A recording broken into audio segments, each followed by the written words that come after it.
Do you have a wild imagination? Do you fear that imagination to some extent? Have you ever been so lost in thought that you momentarily lose touch of what's going on around you? Have you ever heard a random dog bark and it kind of sounded like someone calling out your name? Barks. Have you ever spent an unacceptable amount of time in the shower because you were so immersed in a made-up scenario that revolved around some conflict where you came out victorious in a really scripted and unrealistic way? Have you ever had a dream that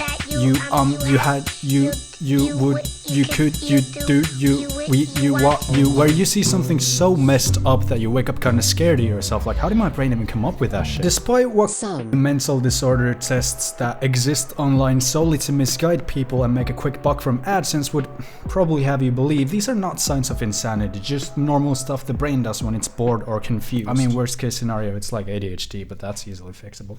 Take it from me, a licensed know-it-all nobody on the internet who's making an unreasonably long intro for a video so he can reach the 8-minute mark and make me a aw shit.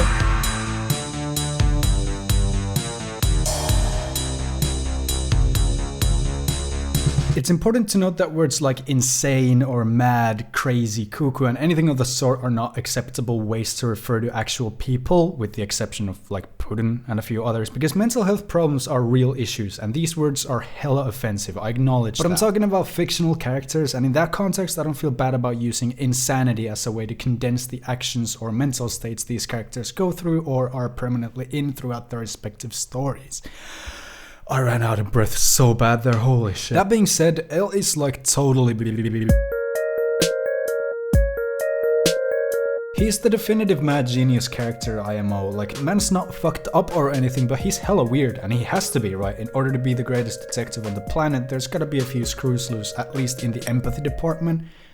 But like, why you gotta sit like that, dog? I know for a fact some of y'all weebs monkeyed L's mannerisms at some point, at least if you watched the show at a fairly young age. Why do I know? Because I did it myself, and I'm mentally too weak to admit there's a possibility I'm the only one who was cringe enough to sit like this in class because I had a crush on L, so you did it too. I think if there was an alignment chart, there's an alignment chart of insane anime characters, I think L falls into chaotic good. I wanted to start this video off with a character that is without doubt insane, but despite his oddities and spastic nature is just a great guy and always tries to do the right thing or end up at the most ethical outcome, because especially with the grim thumbnail that I hopefully lured you in with, when you think insanity in storytelling, your brain often goes to villainous and evil characters, and I just kinda wanted to flip that around for at least one character, because insanity is way more complex than just bad guy do bad thing. About the chart, you can make the argument that L is more neutral than chaotic, especially within the world of Death Note. There's one character in particular that is maybe more representing of chaotic good, but I wanted to talk about L, give me a break. I honestly don't think he fits lawful, because despite literally working in law enforcement, he doesn't really seem to give a shit about rules. He's not following the law because he sees the concept of laws as inherently something to live by, he just so happens to be an incredible problem solver and thank fuck has a pure moral compass that sometimes happens to align with the law. Sometimes. Can you imagine if L had an evil agenda? That would be so Kira. Yep, that would be Kira.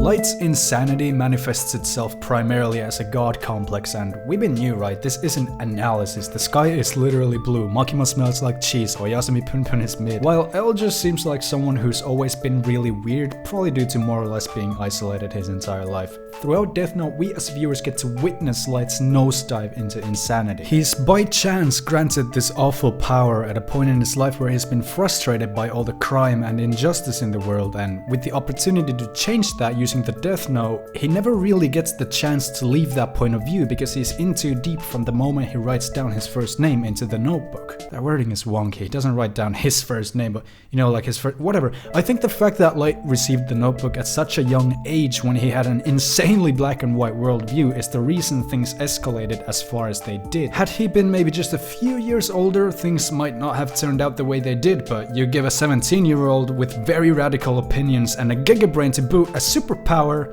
that 17-year-old's mental growth is going to halt in some aspects because now they're unstoppable. Why would they change their views if they jumped balls deep into this sadistic plan that they invest all of their time into and it's proceeding well. My instinct is to put Light into lawful evil, although that feels as backwards in a way, since I said L doesn't fit lawful since he doesn't care about rules, and Light obviously breaks a lot of rules, but the core reason he's doing so is because of his disdain towards people who break the law, so in a way he's so fixated on lawfulness that he loses himself and turns into an evil criminal. Yeah, it doesn't really make sense, but you know, neither does Misa. Misa Amane's primary character trait is basically simping for Light, and boy is she just the personification of like an obsessive fan. She throws mostly everything to the side if it means she can help Light out in some way or receive some kind of nurturing and or care from him, albeit that nurturing and care is all artificial as fuck, and that's honestly really sad. The way she becomes nothing but a pawn for Light is kind of a bummer in my opinion, because there was so much potential to showcase more of her and her mental state and her character than just I will do anything and everything for my beloved sociopath. I've seen some people call Light misogynistic due to the way he manipulates Misa, and while misogyny in Death Note is a valid discussion and subject for analysis, I don't think it stems from Light. I think Light manipulates everyone with whatever method is most effective towards each individual because he's just fucked up like that. Yeah, I don't know, Misa's like chaotic neutral, but speaking of misogyny, Nakoshi is one of my favorite characters, which sounds horrendous because this guy is such a piece of shit, but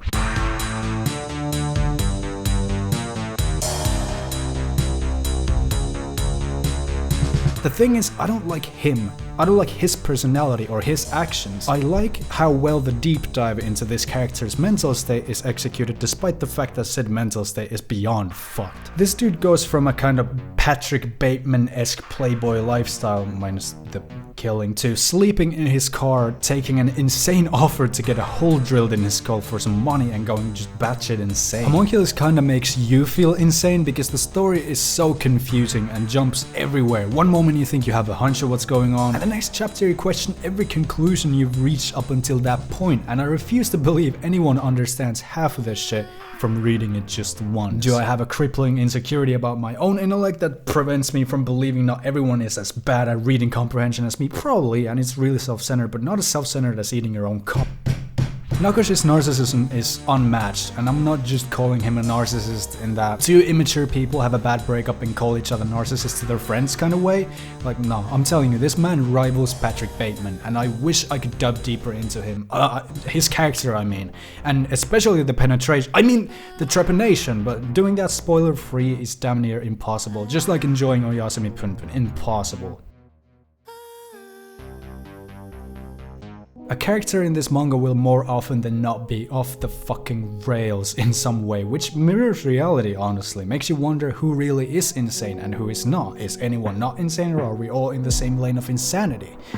Yeah, that's corny as fuck, I'll stop. While Homunculus portrays some of the abstract inner workings of a deranged mind and even delves into some philosophical questions, Oyasumi Punpun takes care of showcasing raw emotion and irrational actions that just make sense.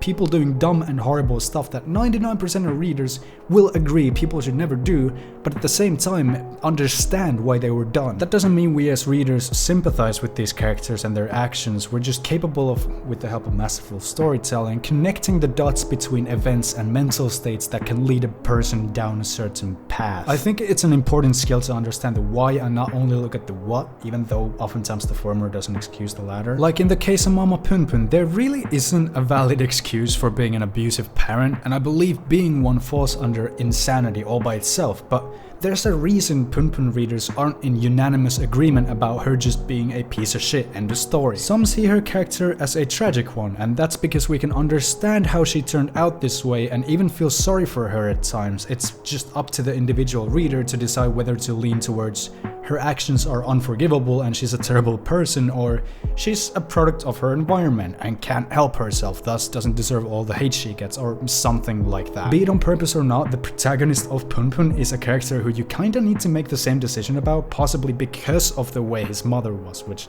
I think is kind of a neat thing. The way characters turn insane is the most interesting part of the portrayal of insanity, in my opinion. And I hope I've made you interested in some works that just do this really well and also just portray different kinds of insanity and the nuances of the human psyche.